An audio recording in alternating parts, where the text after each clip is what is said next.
Woman from Jenison trying to help change how the state of Michigan handles end-of-life care. Fox 15's Ryan Cummings explains why the issue is so close to her heart. I'm not done fighting for the essential caregiver stuff for people, because we still need that. Karen Linnema's had a rough year. Before the pandemic hit, the family made the tough decision to put their matriarch in a nursing facility. Pat Vanderweide came to St. Anne's home in Grand Rapids in June of 2019.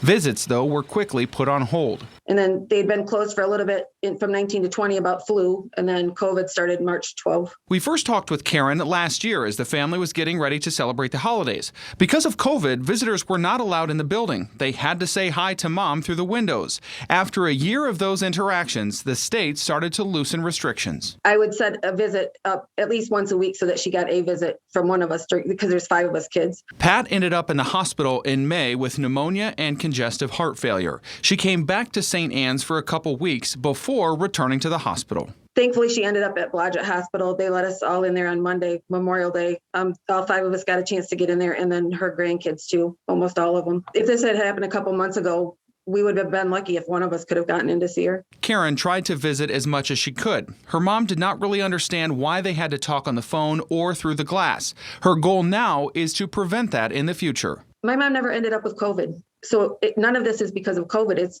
an end-of-life thing anyway.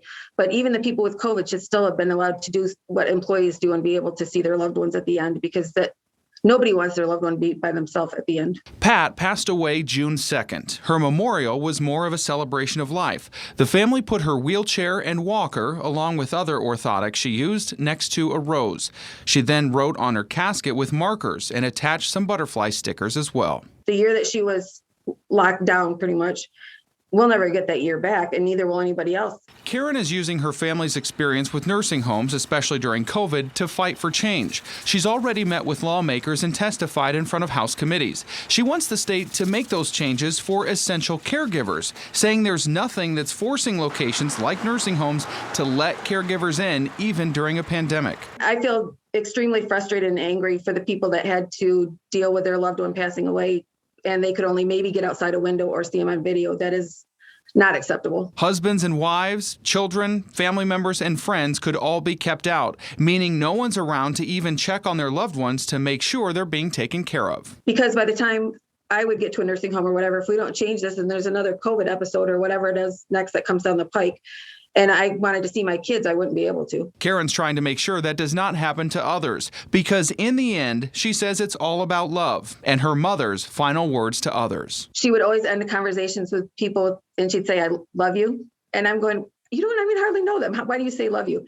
And now I kind of know why she does, because you never know when you're promised the next day. So love you is an important thing to say to people. For Fox 17 News, I'm Ryan Cummings.